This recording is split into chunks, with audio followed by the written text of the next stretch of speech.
وعلیکم ناظرین نحمدہ نصلی علی رسول کریم اما بعد فاعوذ باللہ من الشیطان الرجیم بسم اللہ الرحمن الرحیم۔ میں آپ کے سامنے 17 آیت تک تلاوت کر چکی کے بعد 5 آیتیں تلاوت کروں گی انشاءاللہ۔ بسم اللہ الرحمن الرحیم۔ صم بکم عمی فہم لا یرجعون او کصیب من السماء فیہ ظلمات ورعد وبرق یضربون اصابعهم فی آذانہم من الصواعق حذر الموت واللہ محیط بالکافرین۔ یکاد البرق یخطف ابصارهم کلما اضاء لهم مشوا فیہ وإذا أظلم عليهم قاموا ولو شاء الله لذهب بسمعهم وأبصارهم إن الله على كل شيء قدیر۔ صدق اللہ علیہ العظیم۔ میں آپ کے سامنے 17 سے 20 آیتوں تک تلاوت کر چکی ہوں۔ اس کے بعد نورانی قاعدے کے قاعدے میں آپ لوگوں کے سامنے نورانی قاعدے کے قواعد حروف اخفا تختی نمبر 10 اور تختی نمبر 11 حروف قلقلہ پر سمجھائی تھی۔ اب اس کے بعد والے تختیاں سمجھاؤں گی انشاءاللہ۔ تختی نمبر 12 مشق سکون۔ جس حرف پر جزم سکون ہو اس کو پچھلے والے حرف سے ملا کر پڑھتے ہیں۔ جزم والے حرف کو ساکن بھی کہتے ہیں۔ حمزہ ساکنہ کے پڑھنے میں جھٹکا ہوتا ہے، یعنی جس حرف پر جزم ہو تو اس کو پچھلے والے حرف سے، اس سے پہلے میں بتلائی تھی میں آپ کو، جزم والے حرف کو پچھلے والے حرف سے ملا کر پڑھتے ہیں۔ حمزہ ساکنہ کے پڑھنے میں جھٹکا ہوتا ہے، جیسے یأمرون جعنا، اس طرح سے۔ پھر سے تختی نمبر 13 تشدید۔ تشدید کی آواز میں ایک قسم کی سختی ہوتی ہے۔ نون اور میم پر تشدید ہو تو غنہ ہوگا۔ ناک میں تھوڑی دیر آواز کو روکنا غنہ کہلاتا ہے۔ غنے کی مقدار ایک الف کے برابر ہے، جیسے الف نون زبر ان، نون زبر نا ان۔ اگر تشدید نون اور میم پر ہو تو غنے کے ساتھ پڑھیں گے۔ تھوڑی دیر ناک میں آواز کو روکنا غنہ کہلاتا ہے، اور تشدید کو 2 مرتبہ پڑھیں گے، جیسے الف با زبر اب، با زبر با اب با۔ اور ایک قسم کی سختی ہوتی ہے نون اور میم پر تشدید رہی تو۔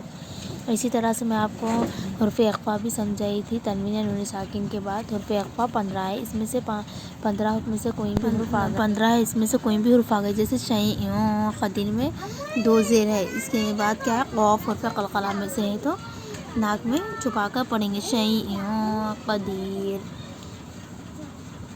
اسی طرح سے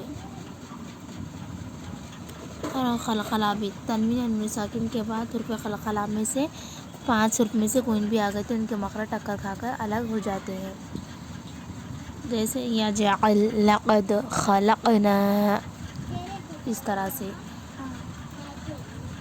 اور آپ ایک بار اپنے خودی سے بھی جو میں یہ قاعدے سمجھائی ہوں اپنے خودی سے پڑھیے۔ اسی طریقے سے آپ کو مخرج کہاں سے نکلتے ہیں وہ بھی بتلاتی ہوں۔ مخارج حروف یعنی حروف کی آواز جہاں سے نکلتی ہے اس کو مخرج کہتے ہیں۔ مخرج کی جمع مخارج ہے۔ حمزہ ہا حلقے آخری حصے سے نکلتی ہے، جیسے آہ، آہ جو سینے کی طرف ہے۔ عین ہا درمیانی حلق سے نکلتی ہے، جیسے علی حمزہ عین زبر آ، حمزہ ہا زبر آہ۔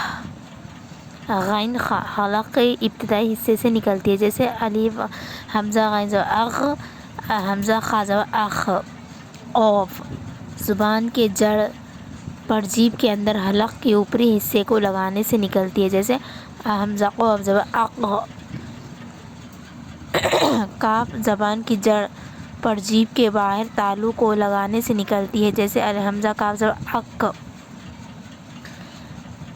اس کی آپ پریکٹس کیجئے اور حلق سے کہاں سے آواز نکلتی ہے وہ نکالنے کی کوشش کیجئے انشاءاللہ۔ صحیح ہے، ہم کو قرآن پڑھنے آ گئے تو اللہ پاک ہم کو اور زیادہ ثواب عطا کرے گا۔ اور آپ کمنٹس میں بھی لکھیے جو سمجھ میں نہیں آیا آپ کو۔ اور اس کے ساتھ ساتھ اگر آپ کہیں تو میں کوشش کروں گی کہ رواؤں کے ساتھ ہجائیوں کے ساتھ بھی پڑھ کے آپ کو سمجھاؤں، تاکہ آپ اچھی طرح سے سمجھ کے قرآن شریف آسانی سے پڑھ سکیں. جس کو تجوید کے ساتھ قرآن نہیں آتی وہ اچھے سے سیکھ جائیں. اللہ پاک آج کے دور میں ٹیکنالوجی اتنی بڑھ گئی کہ نئے سیکھنے کا سوال ہی نہیں. ہر چیز آپ یوٹیوب پہ مار کے سیکھ سکتے ہیں. اچھا آپ سیکھیں، زیادہ سے زیادہ فائدہ اٹھائیں. صدق اللہ علیہ العظیم. وما علینا الا البلاغ. اگر آپ کو پسند آئے تو شیئر اور لائک سبسکرائب ضرور کریں، اور شیئر بھی کریں تاکہ آپ صدقہ جاریہ حاصل کر سکیں. آمین.